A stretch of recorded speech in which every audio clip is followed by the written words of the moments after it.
Cependant, une grande agitation prévalait dans toute la terre ferme. Les mécontentements se propageaient avec rapidité. Aux causes naturelles de la Constitution d'où Venise se joignait aujourd'hui la fréquentation des Français, les traits de leurs opinions nouvelles et la sorte d'administration que répandiront les défaites de Wormser et le succès obtenu sur Avency. On regardait généralement l'Italie comme perdue pour l'Autriche et l'on considérait que son explosion devait entraîner la chute de l'aristocratie. Les généraux français cherchaient constamment à modérer ce mouvement lorsqu'il revint le Tolentino tout entier à son projet de marcher sur Vienne. Il porta toute son attention à prévenir les troubles qui pourraient avoir lieu durant son absence d'Italie. Les États vénitiens lui donnaient de l'embarras. L'irritation avait été toujours croissante. Précieux et Bergame avaient à peu près opéré leur révolution. Les Fenaroli, les Martinengue, les Lecce, les Alexandrie étaient à la tête de ce mouvement. Ils composaient les premières, les plus riches familles. Ce devient sous le nom de municipalités, exerçaient une espèce d'indépendance. Elles avaient les caisses à disposition des revenus et nous mettions au son plat. Si le lion de Saint-Marc s'y voyait encore, c'était plutôt une déférence pour les volontés du général français que acte de soumission à la souveraineté de Venise. C'était parti des déclamations amères et violentes contre les nobles vénitiens, soit dans la conversation, soit par la voix de la presse. Partout on relevait avec agrure l'injustice de leur souveraineté. Où est le droit de Venise, disait-on, de dominer sur nos vies? Sommes-nous moins braves, moins éclairés, moins riches que diverses provinces? Reconnaissons un monarque qui séjourne dans la capitale. Cela se conçoit parce que ces provinces et cette capitale sont égales à ses yeux, sont toutes sujettes de toutes favorisées de même droit. Mais ici que le noble vénitien s'arroge exclusivement la souveraineté sur nous que les valons à tous égards, c'est une monstruosité insupportable et révoltante. D'un autre côté, l'orgueil des sénateurs était vivement offensé de voir des sujets qui depuis des siècles étaient soumis à leur ancêtre, oubliaient l'immense distance qui les séparait. Ils n'oubliaient rien pour les faire rentrer dans les devoirs. Ils augmentaient les levées d'esclaves, les menaçaient de succéder Autrichiens, les appelaient jacobins, faisaient courir les bruits les plus alarmants contre les Français, tout annonçait un choc violent. Battaglia, dans ses dépêches au Sénat, a dû cesser les outrages des Prussiens et diminuer aux yeux de ceux-ci la colère et les importunements du Sénat. Du jeu concilien. Il nécessite donc ses nombreux rapports avec le général français de l'intéresser à la République. Cependant, il était trop éclairé pour se dissimuler qu'il était impossible d'ajuster à l'amiable des passions si violemment contrariées. Le général français médita longtemps sur l'état des choses.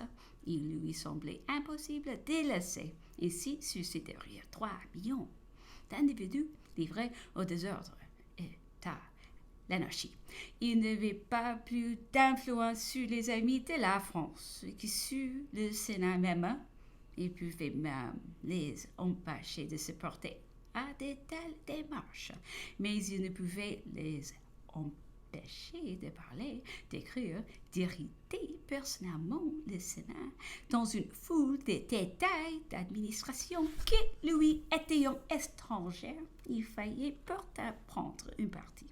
Désormais sûr de Brescia et de Bergame, s'est déclaré tout à fait pour le Sénat en proscrivant les novateurs, en remplir les cachots de Venise. C'était aligner le Parti populaire sans se concilier l'affection du Sénat. Et si cette atroce politique peut entrer dans l'esprit du général français, elle eut pour résultat infaillible, comme sur Louis XII, de réunir à la fin toute la population contre lui, porter le Sénat à s'allier avec la France en modifiant sa constitution, en se rendant agréable au peuple de la terre ferme.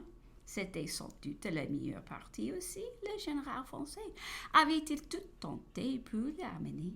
À chaque succès qu'obtenait, il en renouvelait la proposition, mais il avait toujours échoué. Il s'offrait une troisième partie de marcher sur Venise, de saisir cette capitale et d'y opérer par la force les changements politiques nécessaires en modifiant ses lois et procurant la supériorité aux partisans de la France. C'était la vraie manière de couper le nœud. Ne pouvons le dénouer.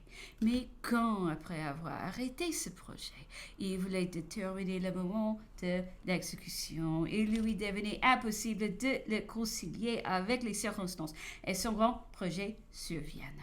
Il ne pouvait marcher sur Venise tant que le prince Charles serait sur le Piave. Il fallait donc commencer par les battre et les chasser d'Italie. Mais si l'on obtenait ce grand avantage, convenait-il alors de perdre les fruits de la victoire?